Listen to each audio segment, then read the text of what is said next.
Did he call me? You know. Alder people, please sign in. Good point, good point. Break that one off. Yeah.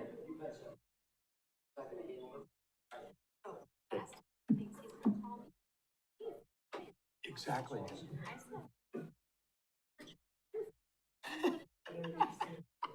Okay, it is 6 o'clock. Ready? Brian, could I have a present, please? Thank you. Good evening, it's 6 o'clock. We'll call this meeting to order, the City Council meeting, Thursday, July 17th. 6 o'clock, call to order, roll call. Please stand for the Pledge of Allegiance. I pledge allegiance to the flag of the United States of America and to the republic for which it stands, one nation under God, indivisible, with liberty and justice for all. Item C, public comment period, correspondence. At this time, I'll recognize persons in attendance wishing to address the council. Upon recognition by me, persons may address the council first stating their name and address. Comments will be limited to no more than 5 minutes, and persons are asked to be respectful when addressing the council. No action will be taken regarding items not on the agenda. However, the council will take comments from the public under advisement. Please note that council members will not respond to your comments or questions. Are there any public comments? Are there any public comments? Any public comments? Seeing none, move on to item D, opening comments on the 2026-2030 CIP presented by Steve Barg, City Administrator. Thank you, Mayor. Well, some of you in the room and online with us here have been through this more than others, depending upon your years of service as a council member. I still want to just kind of hit a little bit of the highlights, kind of set the framework for what we're doing here, give you a foundation as to what this process is about. We'll be meeting tonight and then again in 2 weeks on July 31st, and then bring in a finished product, if you will, to the council, the full council meeting, regular council meeting in August for approval. First, I want to thank people who are actively involved in this. I want to thank Josh Moritz, who's done a wonderful job leading this project as our acting public works director. Jennifer Selensky, our finance director, as well, worked hard on this. Natalie Dilo, our administrative permit specialist. The department heads have done a great job.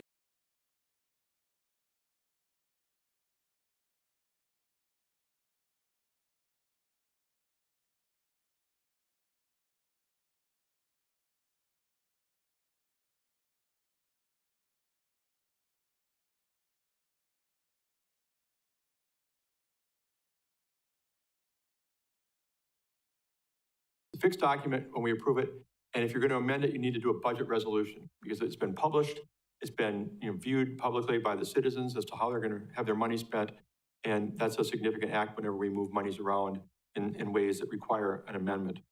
The CIP is more of a fluid document. It's a 5-year blueprint revised every year. Priorities move up and down in that plan for a number of reasons. If you think about streets, it's pretty obvious that some wear better than others. There might be a street schedule for reconstruction or mill and overlay in 2027, but lo and behold, the freeze-thaw cycle plays poorly on other streets, and we shift the priorities around. Other priorities and other places on the list kind of change from time to time based upon what's considered to be the most important or pressing at the time. But it's a blueprint more than, again, a fixed document. Just some things to note this year. A reminder, it's not really a change this year, the way my heading is on that piece of paper, but this used to be for capital only once upon a time, but we've modified it a few years ago to include larger expenditures. So big ticket items, what we look at is it cost more than $10,000 and does it last more than 5 years of a useful life? That's typically the trigger we use. So you look at it and you see, well, there's technology on here, there's vehicles, all these kind of things. Didn't we just use to have major streets and buildings? But if it's got a $10,000 minimum value and if it's got a 5-year minimum useful life, it will likely appear on this sheet.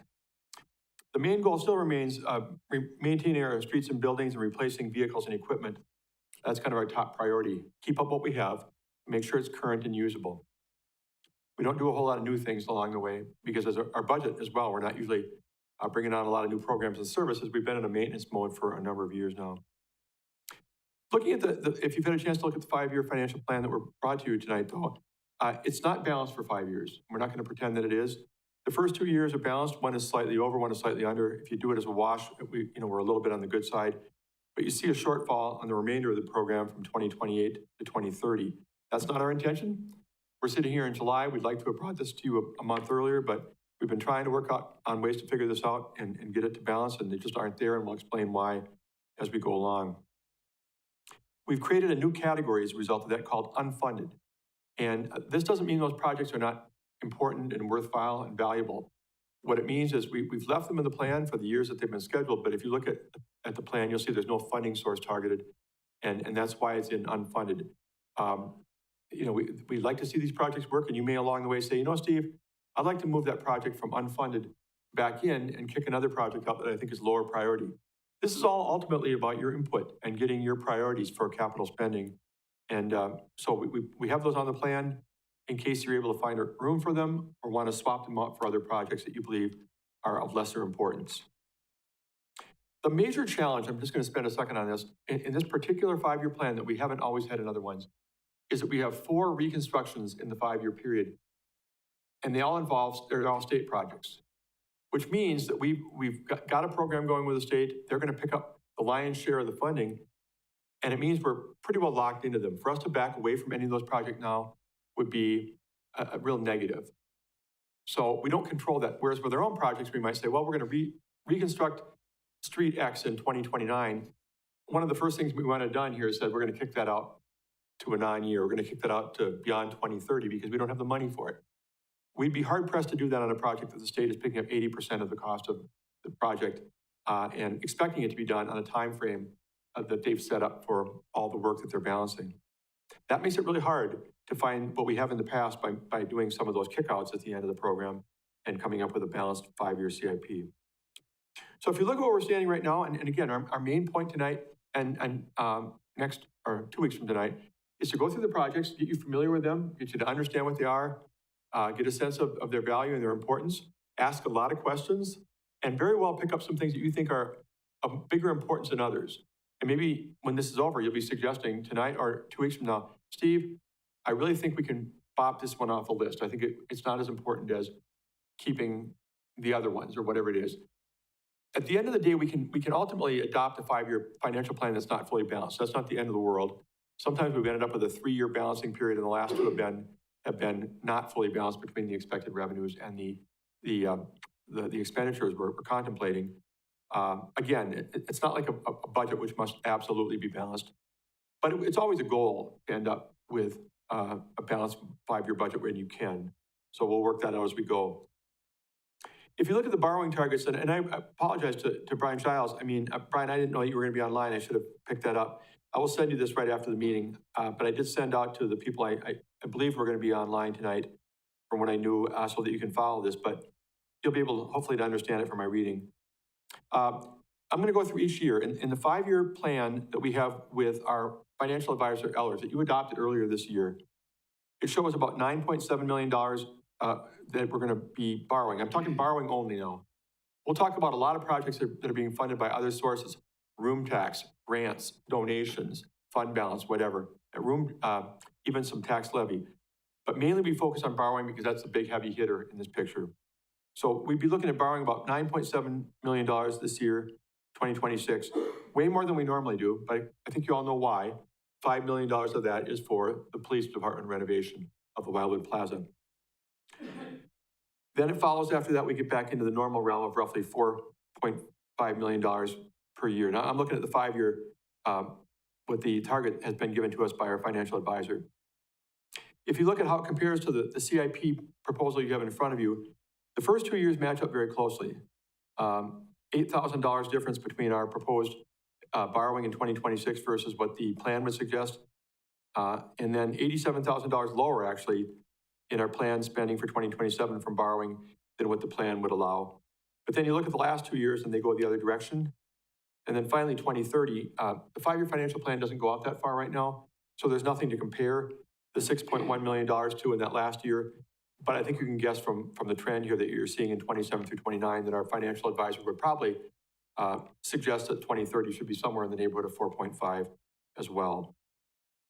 So for the 4 years, we know we're at about $900,000 short of our planned expenditures in terms of what we have been told we should be around. And then, of course, 2030 is, like I said, kind of a lingering last year that we don't have a 5-year plan number from our financial advisor for. So what we're going to do tonight, and starting out, we're going to go through the order of departments one at a time. And we're going to do alphabetically, except for allowing UW, Stevens Point, Marshfield to go first, because whenever we have people from outside of City Hall, we like to let them get in, get out. It's a beautiful night out there. Take us with you. And then we will go, starting alphabetically after that, through as far as we can get tonight. Council's normally wanted to hold to a 2-hour cutoff, and I assume you want to do that tonight too. If we have some left over, we will finish those up at the beginning of the meeting on July 31st. If not, we'll start at July 31st with changes, modifications, discussion about where to take the plan and work toward balancing, or work toward priorities that the council would prefer more. So we're going to start here shortly, and then the ultimate plan, as I said, is to bring a proposal that you've kind of embraced to the regular council meeting on August 12th, if that works out, for consideration. Any questions before we start? Alderman Tompkins? I'm just wondering if when every department comes up, if they could tell us what page their department is on, it would just help us follow. From what you have online? Yep, that'd be great. Because I know we've had a difference between that and the book sometimes, but okay, that's a great idea. Thank you. We've had some confusion on that before. So with that in mind, I guess if it's okay, I'd like to call up Tony Andrews. Thanks for coming, and he'll talk about the projects on the 5-year plan for UW Stevens Point Marshfield. And just hit the little button down by the microphone at the base, and that will put you on. All right. Thanks, Steve. I'm on. Oh. That's great. Thank you very much for inviting me to the Alderman online, also to the Alderman online, Alderman Giles and Alderman Spiros. And thank you to the mayor and our city administrator for inviting me tonight. I have nothing exciting to tell you. We, as everyone knows, have a 60-year-old building, which I continue to upgrade and have been coming here every year since I've been here for the last 3 years, telling you what we need to do to renovate and upgrade the facility. And tonight I'll start by talking about this year. This year, we are going to be working on the new roof for the field house. And we're also going to do a rooftop unit for the lead classroom building. Again, these have never been replaced, have not been, unfortunately, looked at in terms of anything but repair over the last 60 years. 60 years, there's a lot of damage that has been done to this building in Wisconsin, and so I continue to look at things that we need to do over the last few years to make sure that this building continues to stand. The next year, we're looking at something, well, I moved up something this year, actually, so I should point this out. For those who have been on the council, you know that we had the tennis courts in for the out years. We moved that up to the 2027 fiscal year because we have Columbus Catholic that is working on a project right now, and they're using the tennis courts. And I want to make sure that those high school students and the students in their middle school and public school have a place where they can play tennis that is really conducive to them learning how to play the sport. And right now it's been in disrepair, as most of you know. Some of you have played on the court for a long time. I want to make sure we repair that court, and I'm doing it really because I want to make sure the kids have some place to learn how to play tennis in a very a suitable environment.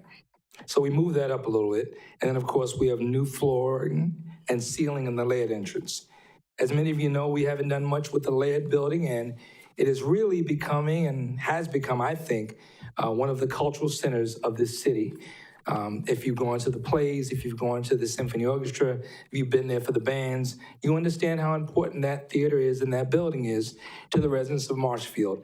So we want to upgrade, of course, the flooring and the ceiling, or I should say renovate, not just repair, but to put a new ceiling and flooring in there. It gets a lot of use, and a lot of residents in Marshfield come to those things. The next year, what we want to do is we want to work on, of course, 2028, new boilers in the Felka building with pumps. As many of you know, we've never replaced the boilers there. We go year to year, and I'm worried every day about one of these boilers going out. We can't even find parts for the main boiler anymore. So we're gonna start replacing the boilers, and we're gonna start with the Felker building, and then we're gonna change the field house and library pneumatics to digital controls. 2029, we find that based upon the weather here in Wisconsin, we have a lot of sidewalk repairs, driveway repairs, and of course, parking lot repairs. So we put that in the budget because we know we're gonna have to do some of that and some of the ceiling in 2029. And then we've got some general building repair that we normally have to do with the roofing, the doors and the windows, which we expected within 3 years, we're gonna probably have to do again. And then lastly, we're gonna do a new roof for the library and change the RTUs in the layered music building. And we haven't really done much with the Arboretum in terms of the drainage and the pathways, the trail surfaces, but we know that the Arboretum gets a lot of use. A lot of people do the walking, running, bring their dogs, children, and so on and so forth. So we want to do something with the drainage and the trail structures. We've been blessed because over the last few years, the Umheffer family has given us a lot of money to help out with the repairs. But we finally come to the city and said, hey, it's getting used. We could use some assistance with getting the drainage and repairs done there in the Arboretum, one of our treasures. And that's about it for the capital plan. The next time I come, I'll have some exciting news for you, which I cannot share yet because I do want to share with the members of the UW Commission first. But we have some things that we are planning that are going to be really, really beneficial for the residents of Marshfield. The mayor knows, city administrator knows things we're working on. One of the things that we think will come to fruition very shortly, I'll probably be coming back to talk to you about probably in August. And then we have a huge project which we think we're going to be able to get off the ground. And I think everybody's going to be very happy about that project too. But tonight, nothing exciting, I'm sorry. Any questions for Tony? Seeing none, thank you very much and enjoy the evening, unless you want to hang around with the rest of us.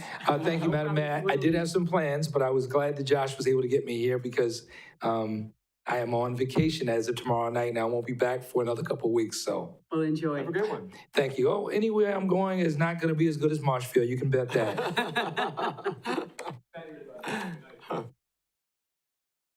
Next, administration. Thank you, Mayor. There are 3 projects on the docket for administration in this 5-year plan. The first, believe it or not, since it seems like we just went through a revaluation in property assessment, is to do another one. And we budgeted about half of it, a little over half of that, 100,000 in 2027 and the other 75,000 in 2028. Right now, I believe we're in the low 90s in the assessment ratio. Once you fall below 90%, you have to, within 4 years, if you have 4 straight years of non-compliance, you have to do one. But we really want to do one earlier than that because it's a matter of equity among the different property, taxpayers in our community, whether they be residential, commercial, industrial, or whatever. So that's on the docket. The work would be started probably in late 27 and then go through 28. The next item is election equipment. Jessica has a note in there along with this project. New ballot machines are in the certification process through the Wisconsin Elections Commission. When they're approved, we'll need to purchase 6 new ballot counters. Our machines have been in use since 2012. They need repairs now. Basically, it sounds like every election. The price is unknown, and it may be possible to phase these in over a couple of years, but we don't know that right now. So we are putting in the capital plan $48,000 for this expense in 2026. And then the final one, and those of you who've been around, are used to seeing this regularly. We are the middleman, so to speak, in the taxi service. It's run by running, but the grants run through us and some expenditures run through us as well, including the capital equipment of the vehicles. So we like to keep up on the fleet. And we have shown in the plan 1 car for 2026 and then 2 vehicles for each of the other 4 years, 27 through 30. And in each case, we pay 20%. And the grants from the federal and state government pay the remaining 80%. And again, sometimes we've backed off a little bit in this, but we don't like to back off much because having a fleet that's in good condition for the hard use it gets every day, the stopping and starting in town, is important to our riders. That's all I have, and I would take questions on any of those 3 projects. Alderman Varsho? Mr. Berg, for the reevaluation, you mentioned that we have 4 years to do that. If we don't, does the state fine us for that? The state, what they'll do is that they'll do it, and I believe, and we'll pay a much higher rate for it. I mean, they're not looking out for our dime. What's really painful is that if you'd have told me in, 2023, when we wrapped up, that we were already tumbling toward close to a 90% ratio in terms of where we're supposed to be according to the state, I wouldn't have believed it. But apparently, property values are still doing well and increasing, which is a good thing. But we'll have to do it sometime in that time frame. Yes. Thank you. Alderman O'Reilly? Just a reminder, if we could please use the page numbers. It's taken me half Oh. of the time to I'm figure sorry. out where we're at before I'm we not get looking going online. through it. I printed one off at the office and left it there, so I'm trying to navigate. Okay, I apologize. And I do not see Alderman Giles or Alderman Spiros. Do you have any comments or questions? I don't see them at all. I'm sorry, Jess. I do. Okay, Alderman Spiros? Steve, on the taxi vehicle replacement schedule you have on there, you did say one vehicle in 2026 and two vehicles every year listed thereafter, but then I thought I heard you say we paid 20% and the state pays 80%, unless I misunderstood you. So is the amount you're showing here, that can't possibly be our 20%? No, for example, you look at 2026, it's $76,000, but only $15,200 would be paid from long-term debt for the city. The remaining $60,800 will be paid from grants from other agencies. Okay. So if you look at over the 5 years, our outlay would be internally here would be close to $150,000, but we'd be leveraging grant money to make these purchases of about $600,000. Okay, thank you. Yep. Alderman Giles, any questions? No. Okay, thank you. Airport? I had one, Lois. I don't know if you could see me. I thought I was up on the screen for a minute. Oh, I guess I don't even see you here, Alderman Moorman. I apologize. Because I don't have anything on my Really fine. screen. I ended up late. Apologies. I just wanted to ask real quick on the election equipment. You mentioned we don't know for sure what that will be. My main concern would be underestimating it. Where did that 48,000 come from? Are we pretty confident in that number being somewhat realistic? Yes, so I have a tentative estimate right now of just over $7,500 per machine. They're not sure a few of the incidentals that we'll have to purchase, like cases and other items that go with each machine. So we're pretty comfortable with 8,000. As a county, that's what we're looking towards. And we'll also look at purchasing as many as a county unit so that we can get a slight discount. Perfect. Thank you. Okay, airport.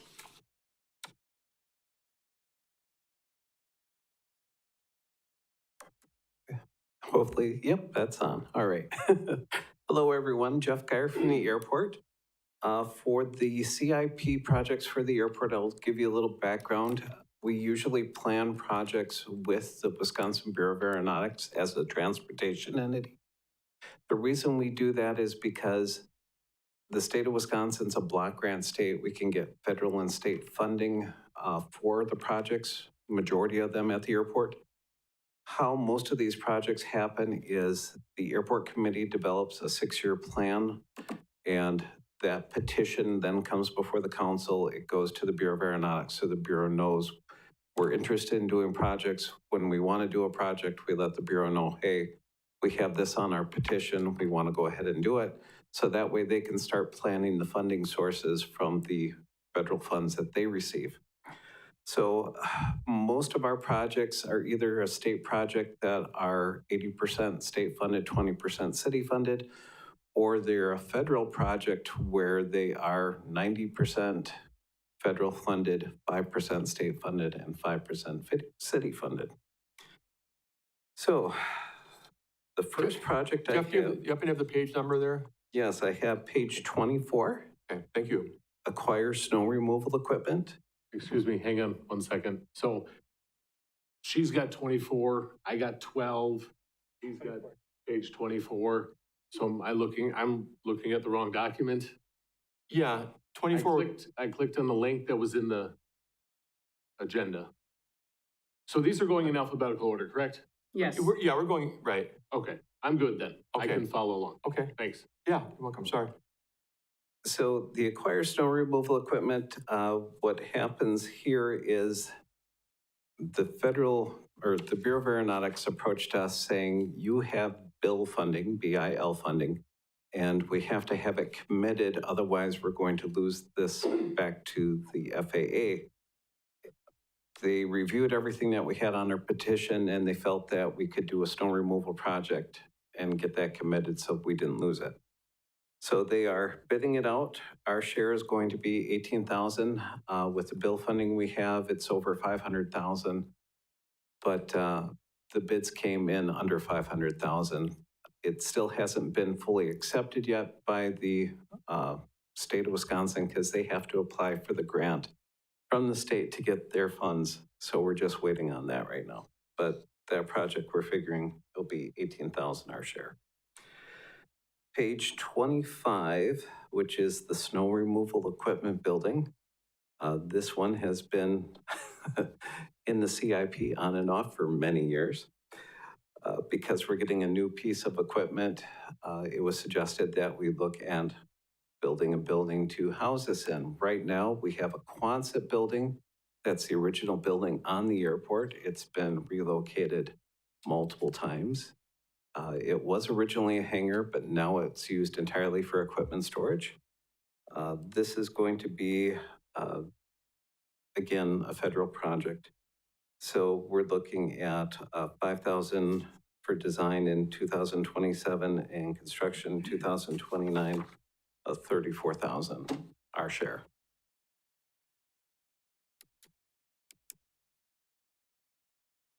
The next one I have is page 26. Replace medium intensity approach lighting system. We also call that the MALSARS. If ever you're driving down Highway 10 coming into Marshfield from the south and you see a whole bunch of flashing lights at the airport, that's the medium intensity approach lighting system. It is just off the end of the runway to help guide aircraft in during bad weather. This is going to have to be relocated when we do the runway reconstruction and extension. That's why we have this one planned in. Right now, the state is figuring this as only a state project. We're still trying to work to see if we can get federal funds involved in this because it's going to have to be a relocation, but being the state, they're iffy on some of these things. So design on that's going to be 6,000 and construction right now they're figuring 100,000. Page 27, install runway vertical visual guidance system. What that is we have VASIs, they're called, on the approach end of 1-6 and on the approach end of 3-4. They have been in place since the 1970s. They were grandfathered in because of their installation time, but the FAA went and changed their rules back in about 2018 and said they have to be flight checked. To be flight checked, that's about 15,000. So the Wisconsin Bureau of Aeronautics said, we are going to help you with that. So our share would be $1,000 in that. Next is our big project, which is reconstruct the pavement to runway 16. That is page 28. 1634 is our main runway. It is 5,000 feet by 100 feet. We've been holding off doing a project on this because there was concern at one time they were going to reduce the size of the runway, and we don't want that. We want to maintain it because that attracts jets. We've done 2 emergency patching projects on it due to the expansion joints becoming reverse speed bumps. So instead of a speed bump going up, it went down. And that's not something you want to feel when you're in a jet because all of a sudden your cabinets and everything is popping open. In fact, we had one company provide us a video of that. So we took that to the Bureau of Aeronautics and we got an emergency patching job done real quick on that one. This runway was last reconstructed in 1991, and it's held up very well otherwise. So we'll have design and engineering of $9,125 in 2026. And then we'll have construction beginning, they think, in 2027, possibly 2028 with federal funds again. So we're looking at a total cost of $297,000, which the runway project's going to be well over $3 million. Next, we have construct taxiway C. This is a brand new taxiway that's along 523. That'll be done as part of the runway 523 project. Right now, we're setting that out for 2030 because we want to make sure that the main runway gets done first before we focus on the side runway. That is also going to be federally funded again. So we're looking at $39,000 right now just for design at the moment. Next, we have the runway extension and parallel taxiway for 1634. Now, the reason this is separate, it's on page 30, by the way. The reason it's separate from the main runway reconstruction is the state on their projects have it as a separate project, so that's why we have it as a separate project. Again, we have 5,000 feet, which is the bare minimum that a jet will come in on. We now have justification to go at least another 500 feet. We have the actual room to go 1,000 feet on the south end and 500 feet on the north end. But we're looking at the south end because that's going to have the least impact on any residential district. So this would add 500 feet plus a parallel taxiway alongside the runway. And we're looking at a total project of $117,000, which it's going to be over a $2 million project just for the parallel taxiway and runway. Page 31, precision approach path indicator lights. Now, I mentioned earlier VASIs, or visual slope guidance lights. These are going to replace those as part of the runway reconstruction project. The VASIs are old technology. This is new technology, but very similar. So these lights will be placed alongside 16 and 34, and along with the runway reconstruction project, they'll get put in. So we're looking at $6,500 total cost, our share for that. Next, I have on page 32, a replacement of the fuel tank monitor and fuel probes. This is the only project that I have that is not federally or state funded. The reason that is, I could get it federally and state funded, but that would mean we'd have to install a brand new fuel tank. And I really don't need another fuel tank at the airport right now.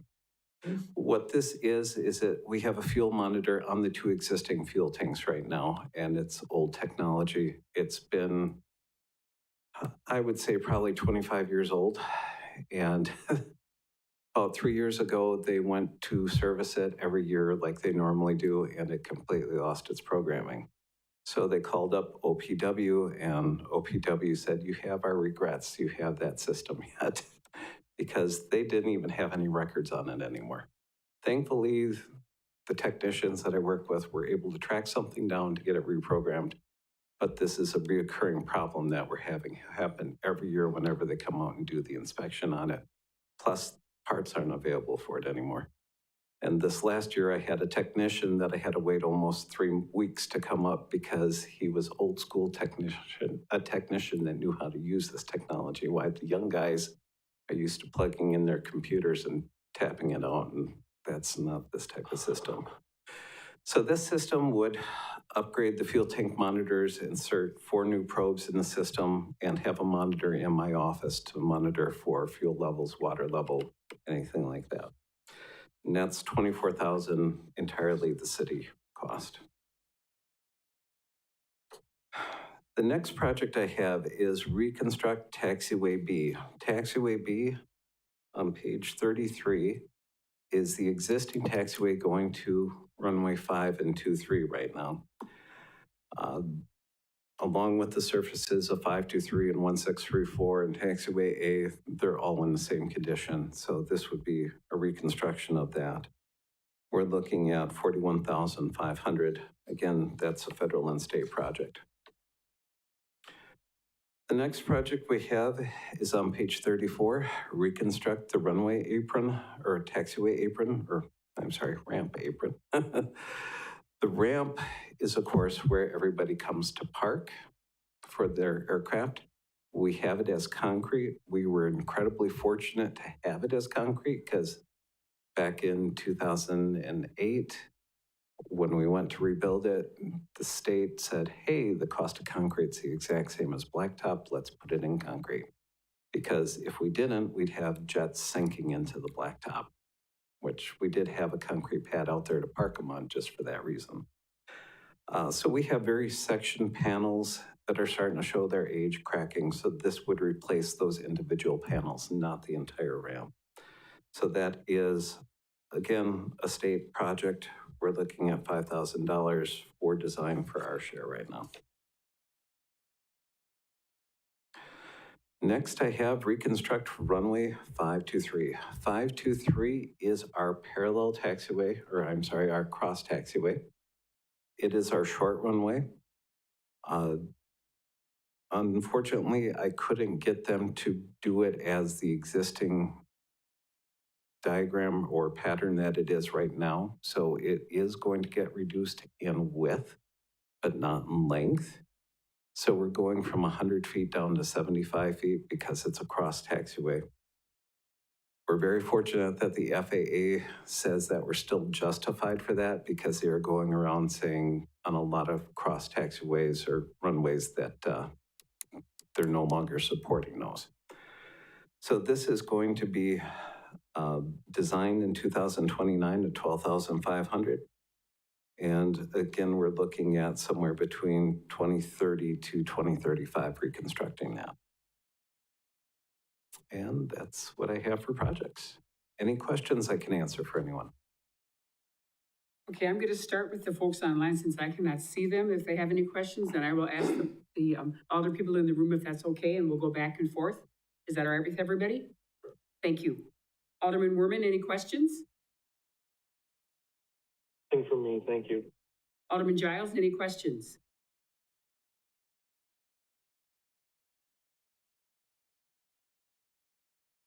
He's saying no. I can't hear. He said no. If you'd speak up from now on, that would be great. Thank you very much, Alderman Giles. And Alderman Spiros, any questions? No questions. Thank you. Alderman Tompkins? Thank you. So it looks to me like funding for the airport, a lot of it comes from federal and state grants. I'm wondering what percentage of your funding comes from fees that users use? Users like people who have aircrafts and fly. So there are fees called entitlement fees. That's where we get entitlement funding from the Federal Aviation Administration. That comes from fuel excise tax and ticket fees. Now, the airport does pay, or I should say Duffy's Aircraft, when we buy fuel, we pay some of that excise tax in. But there's no airline sales, so there's no ticket tax fees at the airport itself. That comes from the major regional airlines. And that gets distributed by the Federal Aviation to everybody. So if your budget for capital, right now we're talking in the next 5 years about $700,000 in capital fees or projects. If that budget, if a certain portion is coming, if you think of it in pie, is coming from federal and a certain portion is coming from state, and we're asking the city to contribute $700,000, so these projects obviously are much bigger. How much is coming from people who are actually using the airport? That's going to be hard to answer just because of here at the city level, we're paying a fuel fee directly to the city. And that's coming from Duffy's Aircraft for every gallon pump. But the Marshfield Airport, we charge no user fees, no ramp fees, no landing fees. It's a public use airport. And that's one of the issues that was brought up for many years. The reason that no one's charging these is because there's no one there 24/7 to monitor this and charge them. Okay. Because this is a lot of money to have the city pay over the next 5 years if we don't really know how beneficial this is to what percentage of Marshfield citizens. You know, I recognize that there's some people who obviously would use it a lot, but we're asking taxpayers to pay this plus the interest.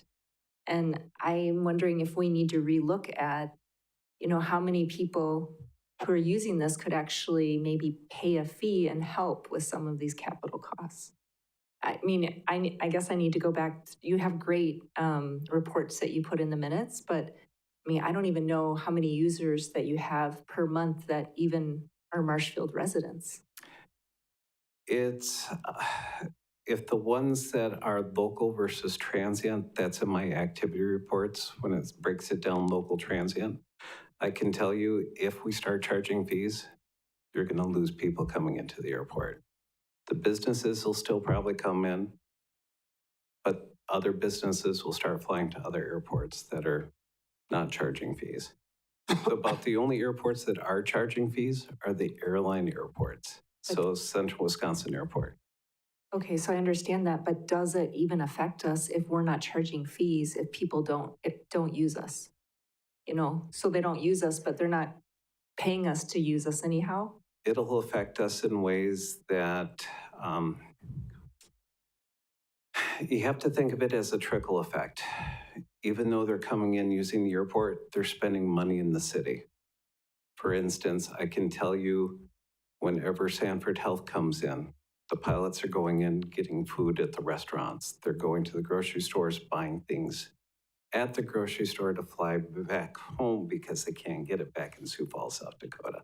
I won't go into specifics. Right, So I can understand that, but that's sort of I mean, we can have this discussion another day, but we're talking about $700,000 over the next 5 years, asking taxpayers to pay plus interest. And so my question is, does this really have value for the citizens and the residents of Marshfield, not for people who live outside of Marshfield who use the airport?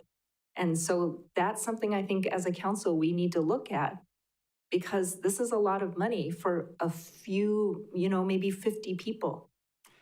So anyhow, I'll yield the floor, but I really do feel like this needs to be a bigger discussion.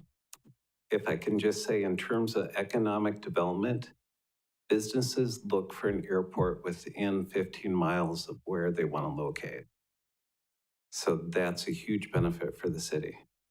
So maybe what would be great is to have a list of the different businesses that are using the airport. That would be helpful for us. That's already provided in the activity reports I do every month.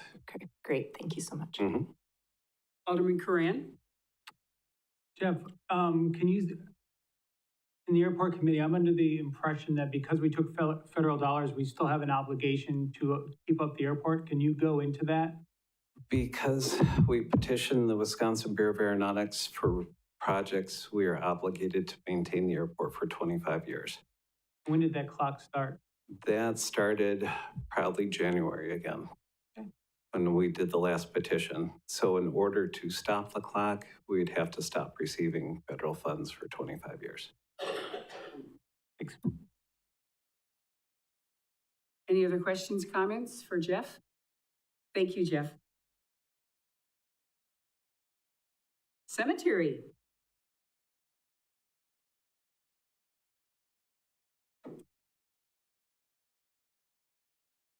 All right, good evening, everyone. I'm going to start on page 36. I only got 2 projects under the cemetery. Both are road maintenance projects, one in 2027, the other in 2029. Both are slotted at $25,000, each coming out of long-term debt. This is just our annual road maintenance program in which we excavate and remove out as much linear feet as we can and replace it with new asphalt and new submaterial. It's mostly done with internal staff or street department staff or park staff. They kind of work together, and then American Asphalt comes in and lays the asphalt down. So it's a pretty simple, straightforward 2 projects.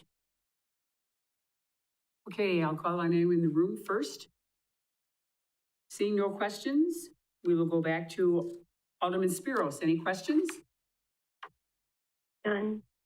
Alderman Giles, any questions?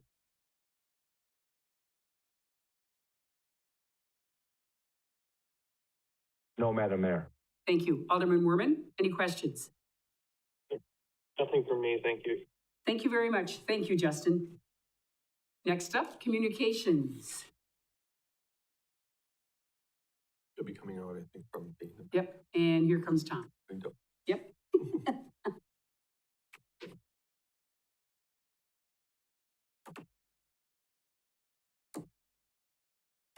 All right, thank you. We just have one project on our CIP. We're currently seeking, and again, page 39. We are currently seeking $28,000, but that is in private donations to support the construction of the LPFM station that we're looking at. We have until April of 2027 to get the station on the air, or the license will be revoked. But we will need to secure additional community support to bring this project to fruition, because we're unable to do it on our own and within any of our franchise fees. So it is a community-driven project. So if anybody's out in the community that is interested in helping with this project to succeed, to have your own community low-power FM station, I ask you to reach out to myself or David Ballerstein in the communications department. Any questions? We'll start online again. Alderman Werman, any questions? Nothing here, thank you. Alderman Giles, any questions? No, Madam Mayor, no questions. Alderman Spiros, any questions? No questions. Thank you, three, and Alderman O'Reilly. Thank you. Tom, could you elaborate a little bit? It says donates or donations or private funds. Is that 28,000 what you're looking for in donations, or is that a city portion? No, private funds or donations, nothing is going to fund. The only thing that we did fund was in the 235 of, was this year's $1,000 that was budgeted, and that's all we can spend at this point that's authorized. So hopefully we can get someone to help us out. Yep. Thank you, Tom. Thank you. Development Services. Thank you, Mayor. The only project under development services on page 42, and that's the Affordable Housing Program. You may recall that just recently, a year or two back, we were able to capture a little bit over $400,000 from the closure of TIF District 5. And it's a one-year ability to capture that when you close a TIF district. There's no deadline on the use of those funds. We've got them segregated. The Housing Committee is talking about it, and I think we've talked about it at the council level as well, the types of projects that we might be able to use that for. And what we're doing is just showing that those monies, which are from fund balance of 260, that's the fund created for these monies, that we would consider using $400,000 if we had a project. Right now, there's nothing contemplated specifically, but there's no other city monies coming into this, so we would look for that to be made available. Any questions from any alderman? And now I see all three of you, so I don't have to, I don't see Brian Giles, but, so we'll ask Brian first, and then we'll just, anybody have any questions? There you go, Brian. Okay, so I'm not gonna ask any more. Anybody have any questions? Seeing none, thank you, Steve. Next up, Emergency Medical Services.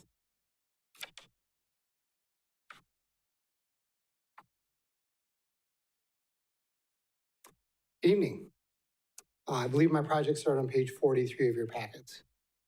So on page 43, as the list, starting on the next page, we have Ambulance 99 Power Load System. The power load systems are installed in all of our ambulances. It's a system that helps to load the patients, so it helps definitely with lifting Wisconsin-sized people into the ambulances. So it helps a lot with our crews' backs. The other really important function of the power load system, though, is it's a system that secures a cot to the floor of the ambulance in the event of an accident or rollover. The old cots we used to use years ago would come unhinged and would actually be fatal a lot of times for patients. So the power load systems that we use now are secured to the floor. They will stay in place the way they're designed. That is for the new ambulance that is also scheduled for in 2026. Currently, Ambulance 99 is our last out ambulance. It is at the end of its 15-year rotation. As the council knows, we started a 15-year rotation between all of our major purchases. So you'll see a lot of repeats on my list. So ambulance 99 is due to be replaced also in 2026. The next one I'll just go down, I think the way you guys have it is by item. So extrication tools, again, 3-year rotation. That's the next extrication tools are due in 2028. Those are commonly known as the jaws of life. So typically it's a spreader, a cutter, the power head, or in this case, we're moving to pretty much battery power for everything now. And then also a RAM system to move things. Next item on there would be the Lucas device. Lucas device is a device that was developed years ago. It does perfect CPR. And I've mentioned this before. Since our department started using the Lucas device, anecdotally, I can tell you, just myself, a lot more patients getting a pulse back in the field, which is step one, getting them to the hospital. Hospital takes over. I did start a program every year. We recognize our crews where we've been averaging around 12 complete saves every year. These are patients that were dead at one point and then actually walked out of the hospital and back to a normal life. So these devices are incredible. So much so that 2025, we just purchased one this year. It was in the CIP and approved. It was actually donated by a couple in the city. So incredible device. They understand the usefulness of it. But we do have that on a 3-year rotation as well. Cardiac monitor, that is also going to be next one in 2027. Again, 3-year rotation. Cardiac monitors, again, 15 years. The company recommends that they get replaced earlier. How we kind of combat that is we also have a maintenance agreement with them. So every year they're coming in and doing maintenance on our cardiac monitors so that we can keep them up and running for 15 years. Next one is patient cot, pretty straightforward. Again, every 3 years we add a new cot, take our oldest one out of service, so that's also a 15-year lifespan. Stair chair for the ambulances. The stair chair devices are devices we use to get patients up and down the stairs. As you guys can imagine, if we have a cot and it's easy exit of the house, we can get the patient on the cot and take them out. But if we have to go up from a basement or down from the 2nd or 3rd floor, you can't really carry a patient on the cot. So the stair chair device actually has tracks on it that allow us to go down the stairs at a controlled speed. Again, really useful when we need it. Ambulance 99, again, talked about that one. The next one on is ambulance 96, 3-year rotation. That is due to be replaced in 2029, so getting out there. Unfortunately, you guys will likely see us working on a design for that one. The ambulance industry now is almost up to a 3-year wait. So we pretty much have to order one very soon just to receive it in 2029. So it's industry in general, even the fire side with the engines and ladders are the same way. The power load system for that unit as well. Again, when we order the ambulance, I get the power load installed at the factory, so it's paired and there's no issues with it whatsoever. And then I'm happy to report the last item on your list, the training mannequin. We start working on this process very early. I got a quote from the company about a high fidelity training mannequin that does just lots of things. The name of the game in training in EMS is you try to make this as realistic as possible for your crews. We train like we're going to be working. Since putting this into the CIP, working with our crews and looking at other alternatives, I found some other alternatives we're going to try first. So I am pulling that item. Will not have that item on the CIP at all. So with that, I'd be happy to answer any questions you guys have. Thank you, Steve. Alderman Tompkins?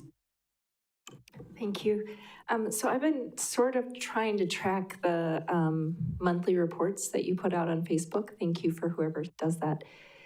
In the last 12 months, has there ever been a time where 5 ambulances have been out at once? Not this year. I would have to look back to last year. I know this year is not. We haven't had 5 out. Yeah, I don't think last year either because I read that year report. And then a lot of times on those monthly reports, a 4th ambulance isn't out either. Every so often, I'll see it out maybe once or twice, like 1 or 2 times. Mm-hmm. But very, very rare. And then a 3rd ambulance I'm seeing, I forget, maybe in like 20 or something, but 1 and 2 for sure. So my question is for the 2026, have we already ordered that ambulance 99? So I have a very good working relationship with the companies we work with. We did place an order. It's a custom ambulance. However, we are not locked into it until it is approved by you guys. Okay. I would really like, and I know this is going to feel a little bit like maybe abrupt, I would really like Fire and Police Commission to come back to us with a report of whether we need 5 ambulances. Okay. I'd be happy to get that to you. One thing I would like to add that is not in those reports that you guys don't see is the number of times we have an ambulance down for maintenance. Whether it's just an oil change, tires, whatever it may be, when an ambulance is down for maintenance, we are down to 4 in the station. Okay. Again, those times we may be sending out 3 where we have 1 left as a backup. And previous years, I know we have had multiple times where all 5 ambulances have been out. I can even remember in my career where we've sent a station car out as first responders because all 5 ambulances were out and we had another ambulance call. So it would be great if someone could give us a report like that, where we sort of looked at that trend, also looked at, because even the 4th ambulance isn't out a whole lot. But, to say like how many times are ambulances out for maintenance, how many days, out of the month are we pulling an ambulance? That kind of information would be helpful to see, do we really need 5 ambulances? Okay. Thank you. You're welcome. Any other questions? Alderman Mervin, you had your hand up. Did you decide no? I think I'm good. I was just gonna like clarify for anybody who's watching the broadcast that our 2026 ambulance 99 cost and then the 2029 ambulance 96 costs, we're just adjusting for, I assume, proposed inflation at that point. Okay, thank you. Thank you, Steve. Thank you. Next, engineering.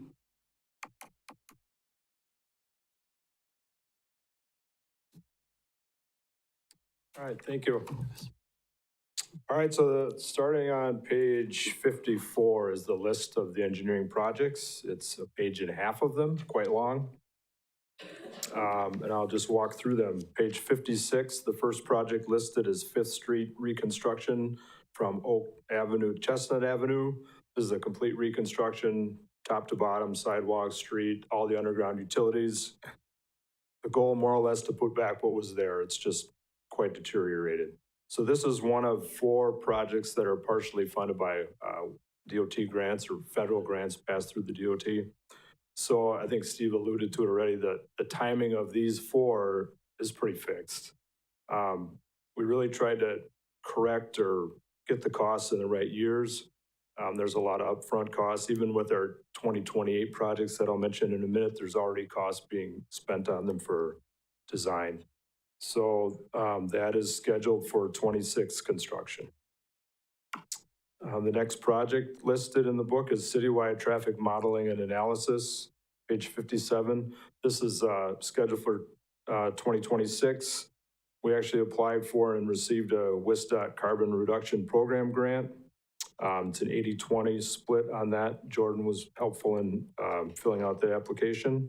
So the city's share of that $120,000 study is $24,000. Sidewalk annual ordered repairs, page 58. We've been earmarking roughly $30,000, $35,000, $40,000 each year for that program. So what that gets us is we can hire a company to, one we've been using is called Safe Step. They'll do the inspections of the areas we give them. They'll find out where the sidewalks are uneven, and they will saw that lip off, really with not a lot of involvement from us. The remaining part of those funds is we'll inspect an area of sidewalk and issue orders to residents to replace their sidewalk. If they don't within a certain time frame, we then will contract to replace that and send them a bill. Feel free to ask questions as we go, because the page and a half of projects, I don't want to keep going back.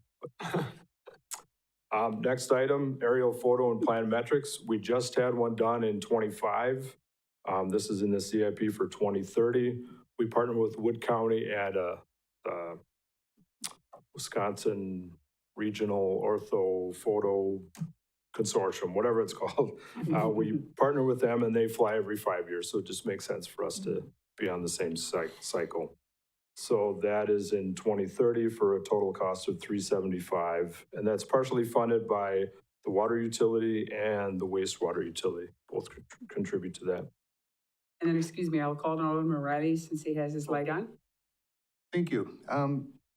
Josh, I was just curious, when you talk about, just for instance, that sidewalk one, are these repairs reimbursed by homeowners or Yes. businesses? So does that money go back into the general fund, or how does that transfer when that money is received? It does. It's treated similar to our special assessments, so that they would get a bill right up front for it. Of course, they can choose to hire their own contractor and do it. It gets a little tedious in our part to follow up and make sure people are doing what they're supposed to. If they don't pay the bill, it goes on their tax bill as a special charge, which just comes back to the general fund. So it doesn't really credit this account, but.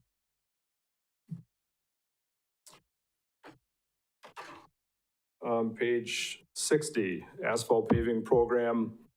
Most of you are probably familiar with this. In the last 5 years or so, we've tracked about anywhere from 2.5 to 3.5 miles of pulverizing and repaving, overlays, and also where we would mill and overlay. The difference between milling and pulverizing, you would go all the way through the asphalt into the road base.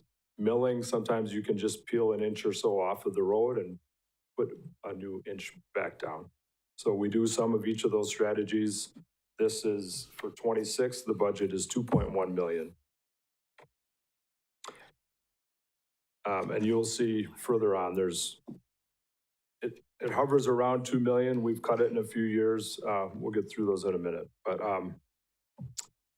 one thing I wanted to mention on that too, we do apply for, it's the WISDOT. It's called LRIP, or Local Road Improvement Program. It's money given to the county, who then distributes it to the cities and villages. And historically, Marshfield has received roughly $60,000, $50,000 to $60,000 every other year. And that gets applied to these programs. Next item in your book, page 61, is the traffic signal LED bulb replacement. So this started back in 2003.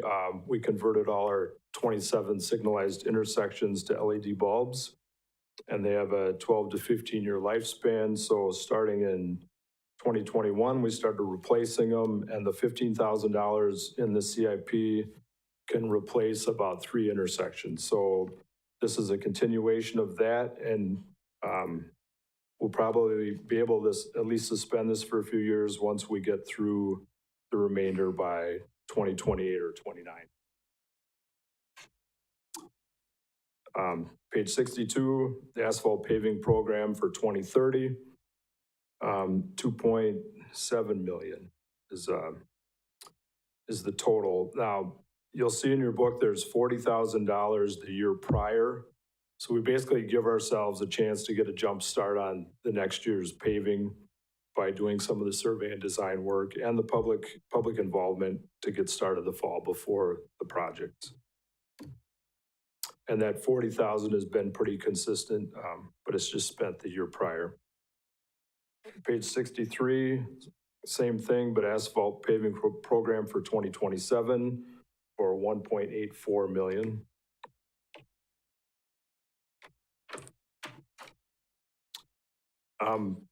The next page, 64, is another WISDOT funded project. It's funded 80-20. It's an 80% funding by the state. And that's, again, similar to the other one I mentioned. This is Vine Avenue from 2nd to 4th Street, scheduled for 2028 construction. Design is we've already chosen a consultant, and they're underway doing the design. The total budget the project is expected to cost about 1.3 million, with the grant being about 970,000. And that includes some real estate costs that don't show up on here. We were just kind of recently informed of that. It is included in the estimate, the 1.32 million. But when we go through the WISDOT process, we have to acquire temporary limited easements to do any grading behind the sidewalk. And that's not something we typically do with our own in-house projects, but it's in order to get this 80% grant funding, we've got to go through that process. Next project, Vine Avenue 4th to 14th reconstruction. Again, very similar, trying to put back what's there, replace the street, sidewalk, all the underground utilities. This project is estimated at 2.7 million with a grant of about 1.8 million. And that is scheduled for 2027 construction. Page 66, Vine Avenue Depot to Arnold reconstruction. This is not a WISDOT funded project. This would be a completely locally funded project. There's failing sanitary sewer underneath that road. And that's part of the triggers of why we would replace or reconstruct that block. So that is a total of 235,000 in 2028 and 29. Page 67, the asphalt paving program again for 2028 with 1.8 million being spent in 2028. Asphalt paving program year 2029 has 2.56 million spent in 2029 or budgeted. Next item, traffic controller upgrades. These are kind of a planned replacement. We just replaced 6 of them this week in town, or we will be shortly. $20,000 per year. Again, our equipment's getting pretty outdated and hard to service. So our 27 intersections all have a big cabinet with a signal controller in there. And this is just planned replacement. Next project, page 70. It's our final WISDOT project in the CIP. It's 4th Street from Maple Avenue to Peach Avenue. And this is again an 80%, 20% cost share. The project is estimated at about 3.4 million with a grant of 1.6 million. Scheduled for 2028 construction. Design is currently underway. Project I've identified for 2030, it would be Palmetto Avenue reconstruction from Becker to Grant. So this would be on the west side of Senior High with the goal of getting curb and gutter, sidewalk to really kind of connect that area that it's not very walkable from Grant to Becker. So that's estimated at 2.15 million. I do plan to apply for a similar WISDOT grant like these others. Project identified for 2029 is Draxler Drive and its connection to Veterans Parkway. This is by the Quick Trip off of Draxler Drive. There's a plan to extend that road to the north and go out to the west to connect up with Veterans Parkway. This year we'll be doing a traffic impact analysis to demonstrate that WISDOT will approve that additional connection to Veterans Parkway. They've indicated they will, but it's just part of the process. Then we get into some sanitary sewer projects. Several of them are related to projects I've already mentioned. The first one is not one of those, but it's our sanitary sewer lining, where we budget about $500,000 every other year to line our sewer mains. And we've also begun this year of lining laterals. It's just, it saves on a lot of the restoration costs. It's kind of a no dig or very little digging process to line these. Page 74 is a companion project to the 5th Street reconstruction. This is the sanitary sewer portion of it, budgeted at, or estimated at $281,000 in 2026. Page 75 is a standalone sewer reconstruction on Cedar Avenue from 8th to 14th Street. We still have several 6-inch sanitary mains around town that are just simply not lineable. And so the really only method of rehabbing them is to replace them. So that one's estimated at 385 in the year 2028. And these, I'll point out, these sewer replacements are funded through the wastewater division. They're not, it's not long-term debt. Page 76 is another standalone sewer project on Walnut Avenue between Depot and Blodgett Streets, scheduled for 2027 at $155,000. The next one is 4th Street, Maple to Peach Sanitary Reconstruction. Again, this is a companion to the street reconstruction project to be constructed in 2028 at an estimate of $271,000. Page 78, Vine Avenue, 2nd to 4th Street. Again, similar to the previous one, this is a companion project to the street reconstruction, budgeted for $241,000. There's this next project is Cherry Avenue from 3rd Street to 9th Street. That's a standalone sewer reconstruction project for 2028, estimated at $385,000. Another standalone one on 4th Street between Walnut and Chestnut for the year 2027, budgeted at $8,000. And another standalone one, Arnold Street between Central and Maple Avenue, estimated at $70,000 for the year 2028. Another companion project, Vine Avenue, 4th to 14th, to coincide with the street reconstruction. It's estimated at $630,000 for 2027. And Vine Avenue, Depot to Arnold, another companion project. This is, again, not a DOT-related project, but estimated at $110,000 for a 2028 construction. And that's it for engineering. Alderman Varsho? When you do a reconstruction of the street, the whole street, both lanes and everything's all tore up, correct? Yep. Does the fire station have doors on the backside? Okay, sorry, I just don't drive by the backside of it, and when you're doing 4th from Maple to Peach, it's like, well, they can't get out the front, so. Okay, that was it, I don't really drive by, and very happy about 5th Street, I drive down it every single day. Very excited that when it gets done, at least I'll be driving to work, and it'll be very nice, so, thank you. That's been on the docket for a long time. It'd be good to have that one done. Yes. Alderman Dellis? Josh, just a real quick question on these road constructions. The amounts that you put, how much of that is the residents' responsibility to get back? Or how is it calculated? That's a good question. On a street that we do with zero DOT funding, most of the street costs, not every item, but imagine the grading, the road base, the pavement itself. Most of that gets split 3 ways. The city pays a third, and each side is special assessed their third. And then they have years to pay it back if they so choose. On a DOT funded project, I forget the exact threshold in our policy, but if there's more than 75% funding might be the number, but we get 80% funding on the WISDOT projects. So those same items are assessed 50% to either side of the street. So, I mean, it's hard for me to give you a number. But. I understand. Thank you. Thanks for explaining it. Thank you, Josh. That's it? Yes, sir. Right. And we have nothing to report from Facilities Management, so we'll go to Fairgrounds Commission.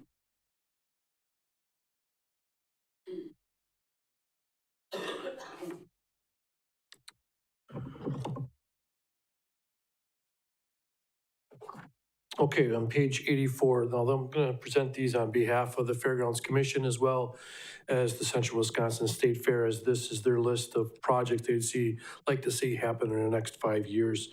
The first one on page 85 is the grandstand roof and wall system. There's a rubber membrane on top of that roof that is starting to deteriorate, and the wall system is starting to deteriorate on the backside. We'll replace that wall system either with chain link or with wood. What is currently there is wood. We'll explore those options as it gets a little bit closer, but the idea is to replace that roof membrane as well as that wall system at the grandstand. The next one on page 86 is south of 17th Street East security and parking lots. This is overflow parking that they use for events, whether it's like a parish poll that happened last week or whether it's the fair itself, the lighting and the infrastructure there for poles is old and outdated and starting to lean.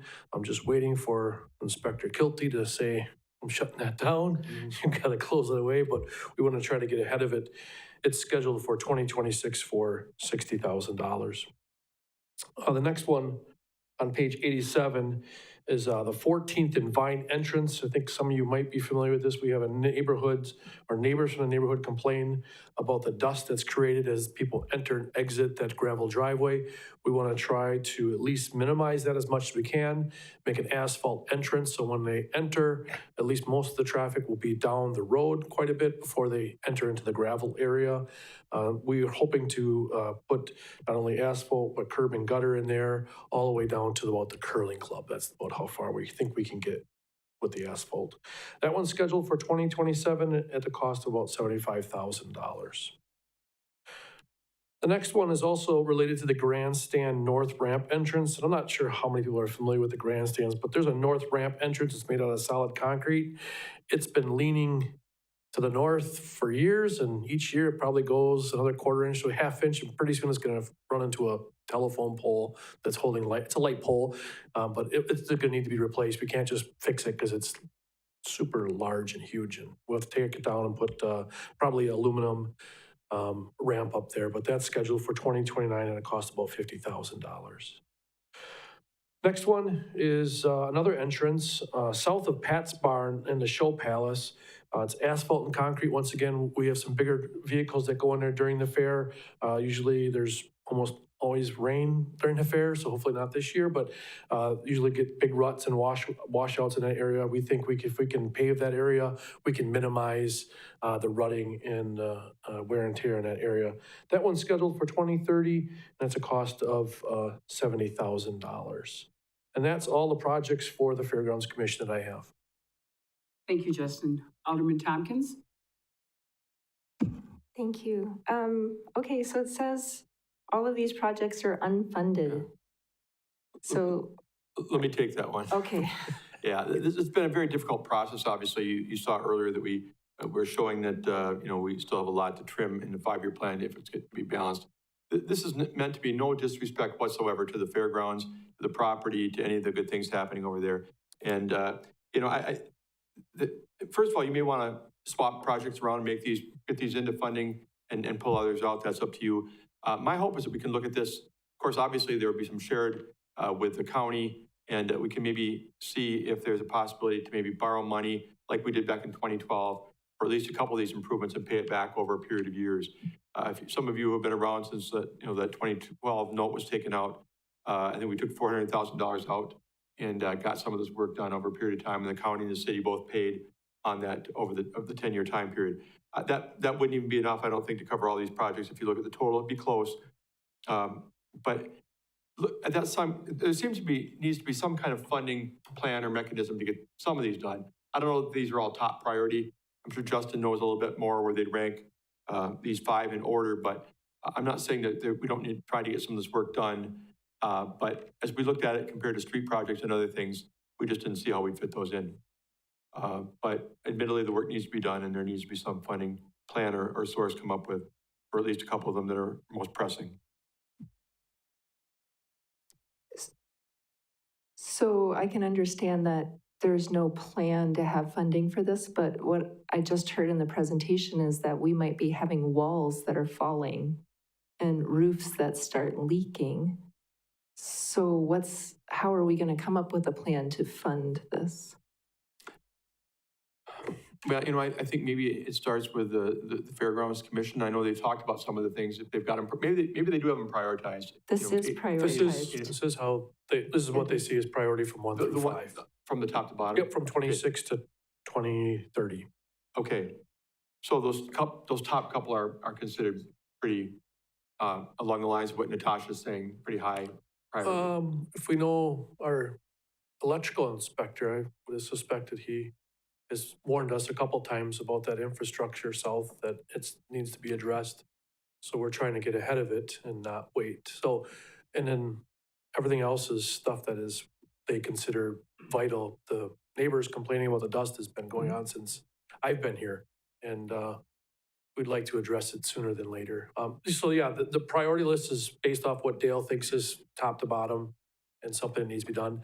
The number reflected in here is the full cost, not half the cost. So usually it's split with the county.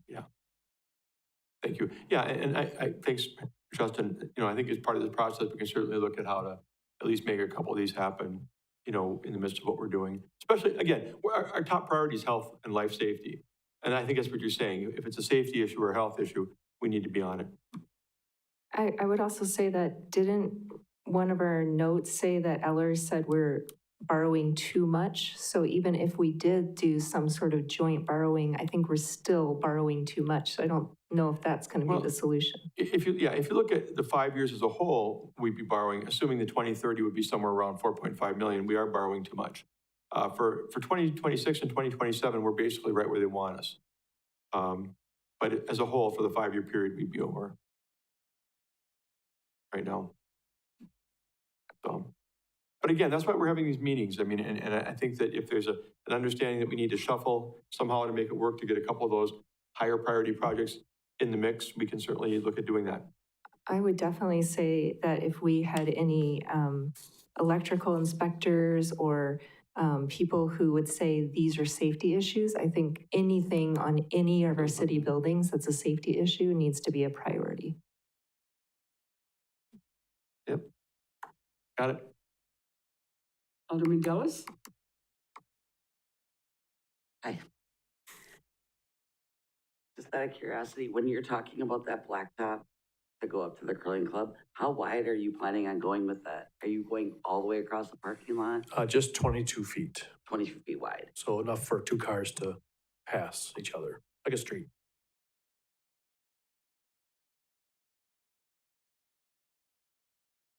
Seeing no other questions, comments? Thank you, Justin. Next, fire and rescue.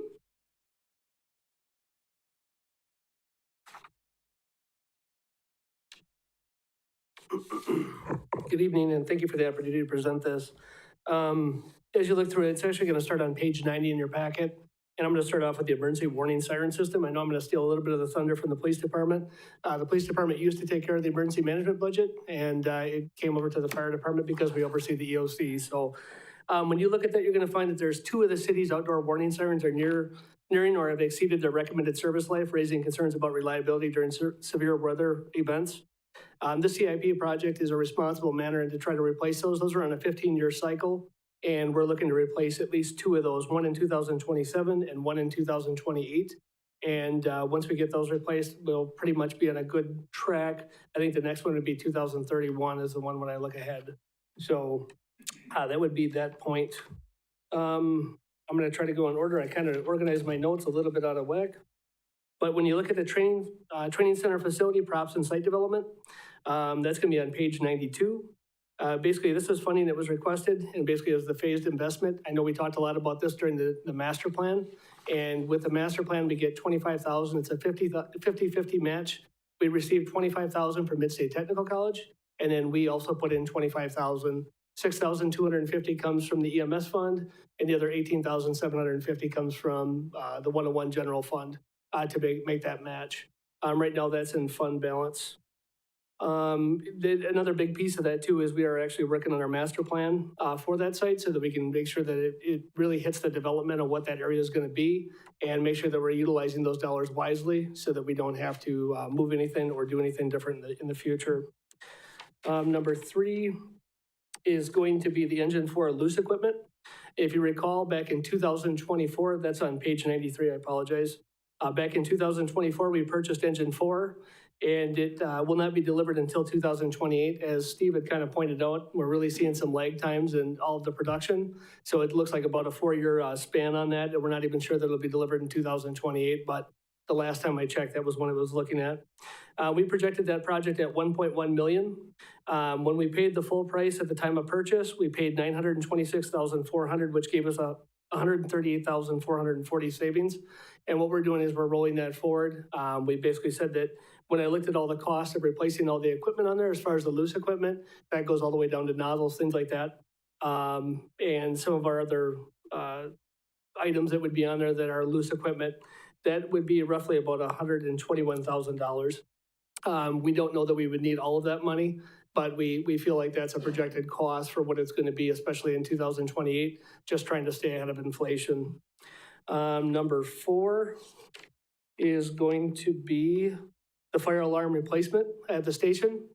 When you look at the station, it is a 15-year-old station at this point. I know it seems like it was just built yesterday, but unfortunately it is starting to kind of move to that point. What we did find is we've got some problems in our fire alarm panel. It does have a ground fault in it where we can't track it back. It's having some issues with it. And we are finding that we're actually getting false alarms from that panel. Being that we should be the industry standard as far as fire alarm panels go, we feel that fire alarm panel should be replaced and we should be meeting the model of NFPA 1710 for the code compliancy. So that was one that's in there. Number 4, number 5 is going to be the fire department staffing study. We talked about this a little bit in November of last year before we started the referendum process. But this was kind of that piece where we started to talk about what it looks like for the future and future modeling. When I left off with that presentation, I really talked about what our staff model should be. And I believe this is a responsible manner to try to get our mind wrapped around what that looks like and how we can implement that over a phased approach in time. As you can see, that is about 35,000. Some portion is coming out of the EMS fund, and then some portion be coming from the fire protection fund as well. But I think that's a responsible plan to move forward with that area. And then number 6 is going to be the liftgate rack and roll system. If you look at our LDH weighs around 150 pounds by itself. LDH is large diameter hose. It's a 5-inch hose, and it really is about 100 feet long. When you look at the ergonomics of bending over and doing that, that becomes kind of a difficult process in trying to pick that up. In the winter time, especially when we have water that's frozen to it, we do fight fires in the winter. And when we have that, we actually have an extra weight to that. When you add the extra weight to it, we see that actually is starting to get kind of a heavy part. So that's where the liftgate portion comes in. And these are things that are actually being represented by grant funding. And the grant funding can really come from United Heartland. They actually have that projected as one of the main costs in that piece. And they feel like that is something that could actually be met through that. The rack and roll is another one. Basically, it helps us to go ahead and roll that hose and put it into a line where we can basically put it where the firefighter doesn't have to bend over to roll the hose. These are another one that's also covered under United Heartland. And we feel like this is just a placeholder for this project so that it can be funded through the grant funding system. And then the last one is the UTV. When you look at the UTV, we've got about 11 miles of unpaved roads around the area. We've also got some areas that are undetermined.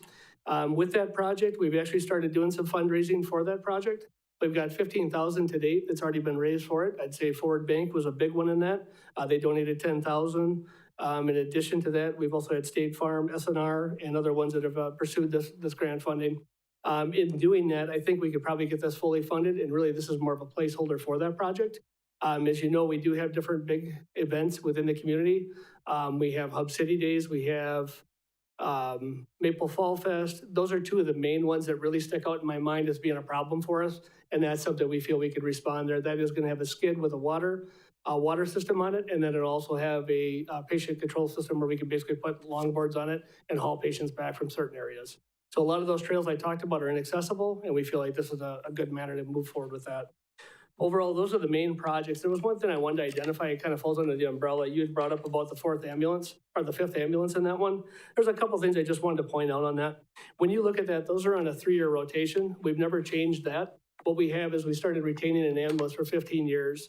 One thing that's really important to remember is with right around 2019, 2020 timeframe, we no longer, for whatever reason, ambulance providers, because they're not able to get the ambulances out the way they normally would, they're not able to get those out. So we have a long wait time on trying to get a normal ambulance or a real ambulance. In the past, we used to be able to work with those ambulance agencies, and they would give us a loaner for that. When we had a loaner available, then we could basically get an ambulance fixed if one went down.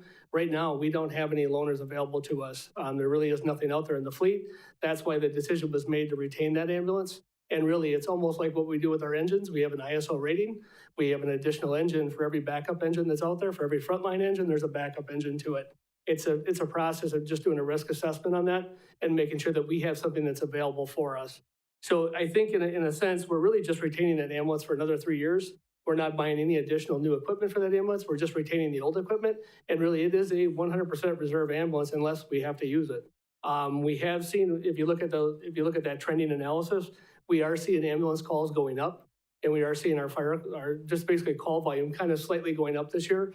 That's kind of a normal trend that we see. Sometimes it dips, sometimes it goes up, but there could be the event that we might be back to 5 ambulances out again. So we can certainly take that back and we can talk to them about that. But at the same time, I really feel like this is a responsible thing to do. We haven't really moved up our cycle at all. We're really keeping it for that 15-year cycle now. We used to keep 12 years, but I can certainly bring it back to the PSC if you feel that's something we need to do. But I'd gladly take any questions anybody may have. Any questions for Chief Mueller? Seeing none, thank you. You're welcome. And no library report this evening, so we'll go to Parks and Recreation.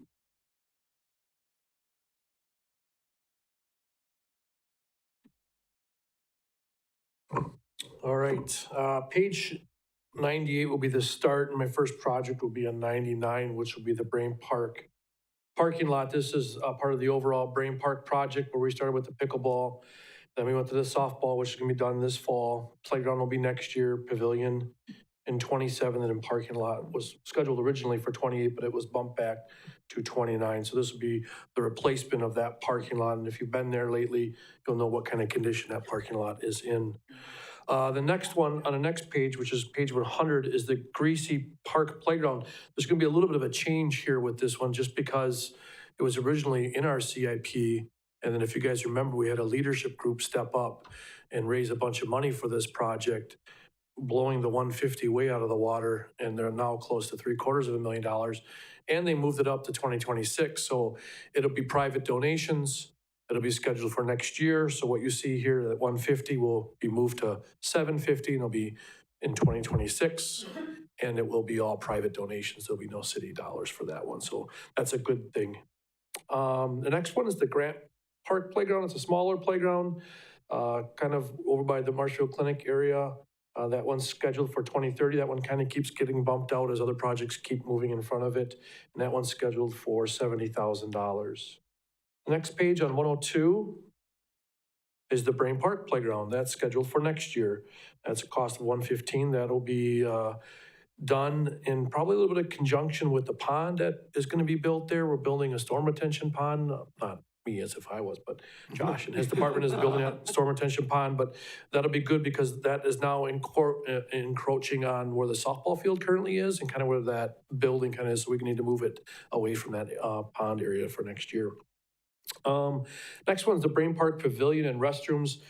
This is going to be a standalone pavilion, not together, because we found users of the pavilion and users of the restrooms sometimes have conflicts, because if you're a park user and you're going to use the restroom, you're walking through somebody's party, and if you're at somebody's party and someone's coming through your party to go to the bathroom, it's kind of awkward. So we're just going to split them. There's not really an additional cost. It's just more of a guest user convenience. So there'll be one will be a pavilion and the other one will be a restroom facility, and that's scheduled for 2026 and 2027. The Wildwood Station building and pavilions.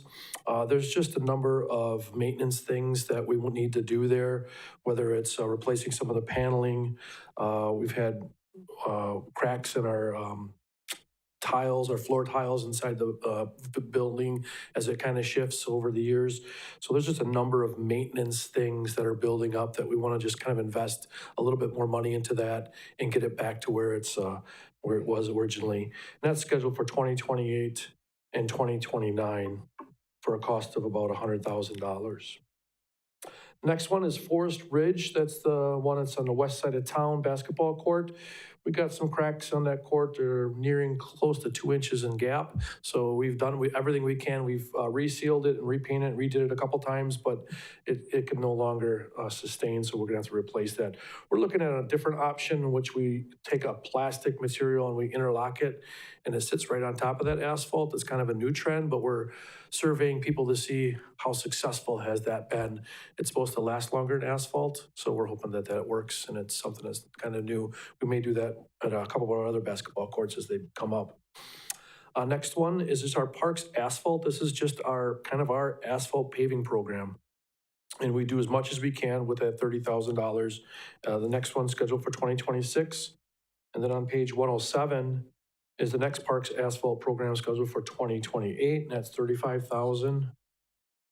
I think, yep, we have one more that's scheduled for 2029, and that's another 35,000. So once again, like we did the Zoo Road a couple years ago with this amount of money, we just find sections somewhere in our parks and we either stripe them, crack fill them, replace the whole thing, wherever the worst of the worst are. So that's each year we just try to tackle as much as we can. The next one on page 109 is the Wildwood Playground. It's probably our most heavily used playground.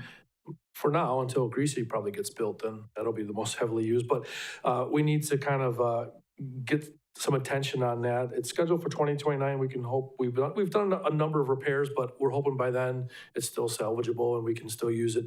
There's not really any issues, but one deck is $10,000, and that's just wasted money when you're going to replace it. So we're hoping that this doesn't happen and we can just keep going. So that one was scheduled for 2029. Moving on to page 110 is the Wildwood Wolf exhibit. We have one lone wolf in there. He's getting up there in age. Zoo manager thinks he'll pass pretty soon, and then we're gonna redo his exhibit and then introduce new wolves. I always get the question, why don't you have new wolves introduced to the old wolf? Well, they don't always get along very well, and they're too territorial, and there's an assumption that one will kill the other, and most likely the older one would die from a fight, so we can't do that. So once they pass, we'll introduce a new group of wolves, but that's an opportunity to fix the exhibit while there's no animal in there, and that's through private donations. We'll work with our Zoological Society, who will be one of the main fundraisers behind that project. The next one is kind of a different one, is that if you remember, it's the Wildwood Park Jurassic Park, and Clyde Winia and Nancy Winia, we had a committee in town that was trying to get that to find a home. They hired a company out of Minneapolis. They did a study.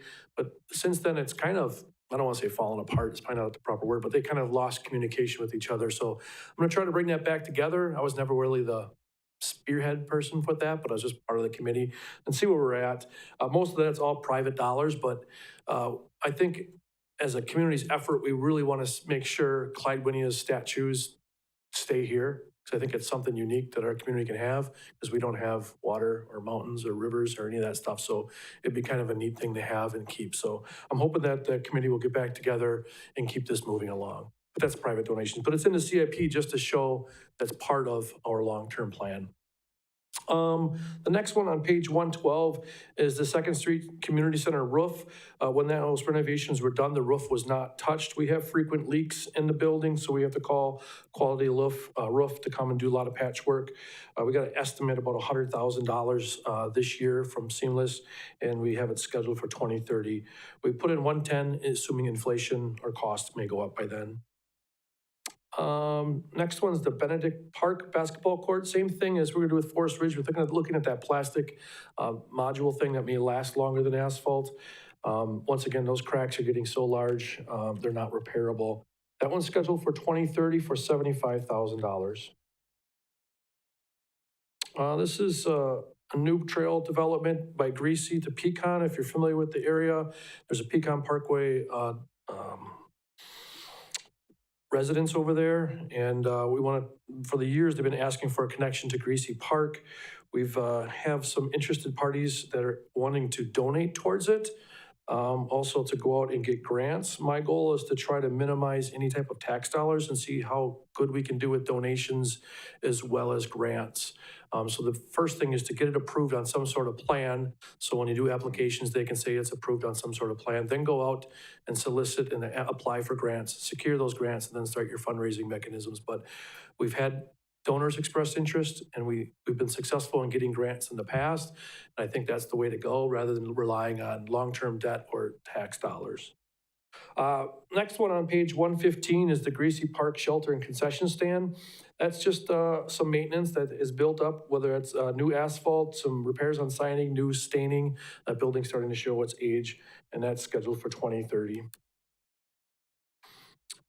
And that's all I got. Any questions for Alderman Tompkins? Thank you. Okay, so I noticed another unfunded. So that is the Brain Park Pavilion and restrooms. We're redoing that entire park, so it would seem like quite a waste to redo an entire park and leave the pavilion and restrooms that are there right now because they are quite decrepit. So what's our plan for the Brain Park Pavilion and restrooms? If you remember one point, Justin, and I can understand why I wanted to do all this as part of a package deal over a 5-year period, and we've had discussions about how, because if you look on the plan, you see the parking lot in 2029, you see the playground in 2026. So, I mean, we're trying to find ways to get as much of this done as possible. And like I said, the 5-year plan is stressed financially. You've seen that. I don't know if we have a specific plan for that $500,000 roughly improvement. I'll have to talk about how that might come about. So is this actually, yeah, so we have 1 year for 210. Would that be like the pavilion, or is that how it is? The goal was to spread it out to minimize the impact to the budget as well as borrowing or room tax. Mm-hmm. Most of our projects are through either the room tax fund or through donations. And the way to do that is just spread it out. We could have done the entire Brain Park project in 1 year, but have been $1.5 million. So we try to spread these out as much as we can to reduce the impact and utilize room tax dollars as they come in. So that's why it's kind of spread out. Just to do that one project would be splitting that restroom and pavilion. That's at $460,000. This is a big pill to swallow. So we figured split it up. Okay, so if it's in here and it's unfunded, then are we just saying it needs to be done, but it has no money, so it won't be done? Are we putting it on to a different date? No, it's legitimately put in as a placeholder. We used to call it non-year, or we'd have them in the plan, but we call it a non-year, which meant beyond the 5-year window.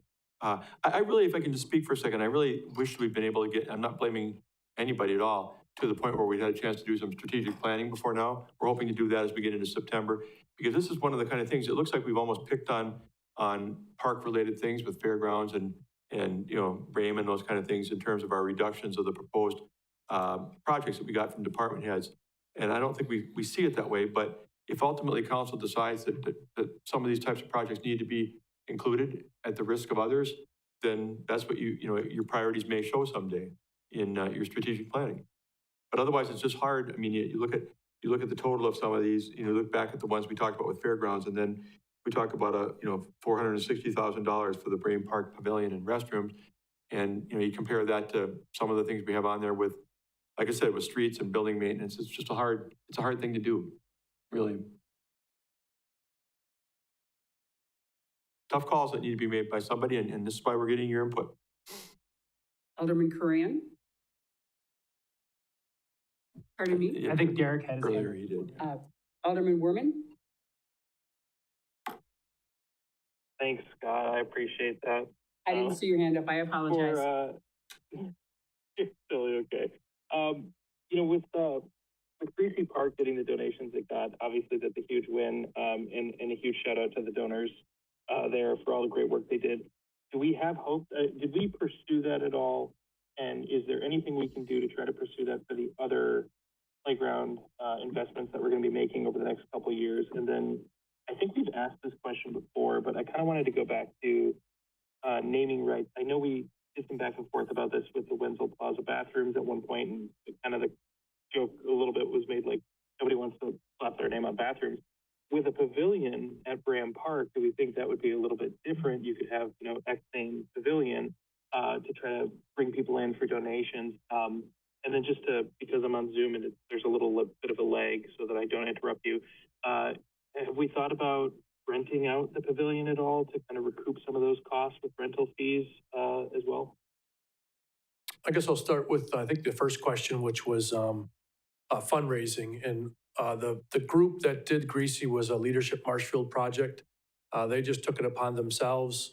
They knew through different various connections that the wooden playground down there was dilapidated and it needed repair. So they took it upon themselves to do fundraising, and they came up with that lofty goal of $750,000. And God bless them for doing it. That's great, but we don't typically ever see that too often.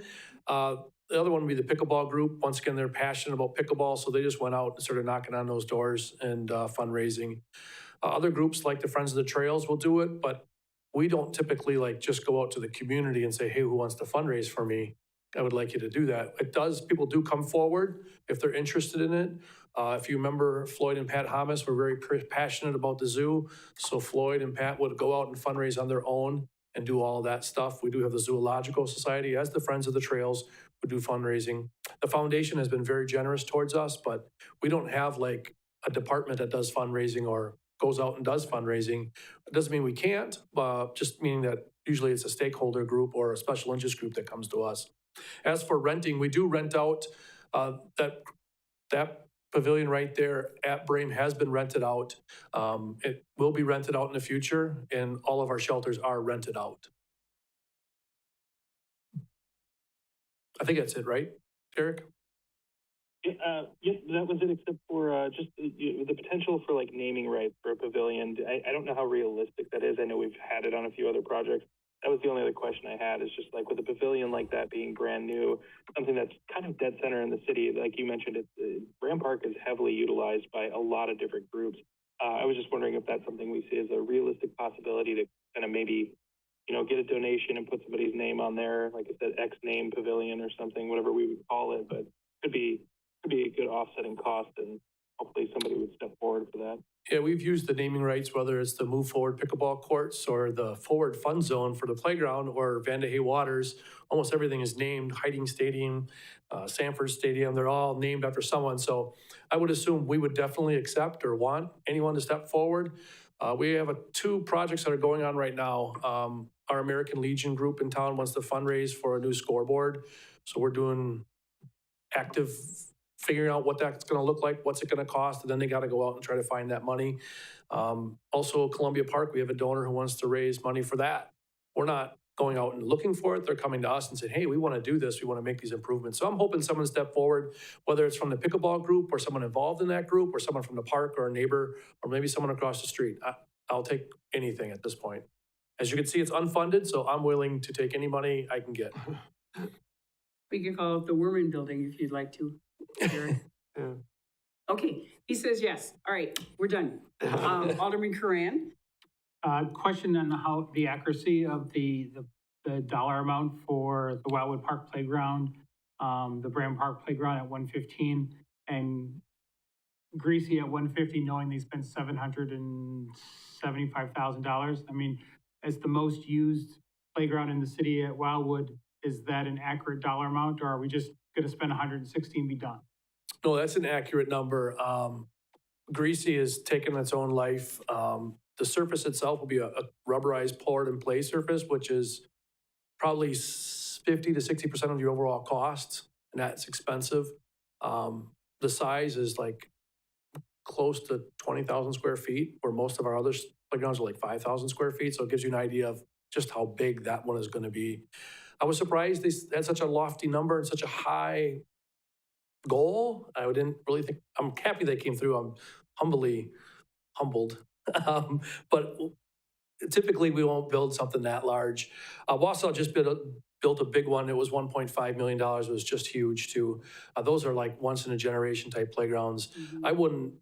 We can't afford that unless we have private donors that come up. And if someone wants to come up and do Wildwood, all the credit to them, we'll have them do it. But right now we can pretty much afford what we have in there. All right, thanks. Alderman Dallas. I'm sorry, I forgot to hit my button. Derek asked the question that I was going Okay, thank you. Thanks. Thank you. Any other questions for Justin? Thank you very much, Justin. And we keep our ears to the pavement. Police and Emergency Management.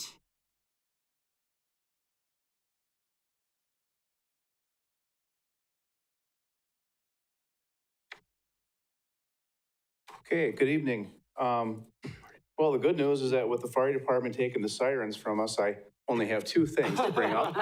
The bad news is they're both pretty expensive. First one, I'm starting on page 117, is our vehicles. We do a rotation on our vehicles because obviously they're not used gently, especially the frontline patrol cars. The frontline patrol cars are replaced every 3 years.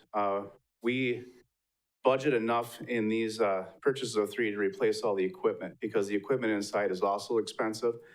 And also if we change vehicle models, or if the vehicle model dimensions change, then we have to replace everything. We also have to upkeep the equipment inside because of wear and tear and safety reasons too. So those are pretty expensive.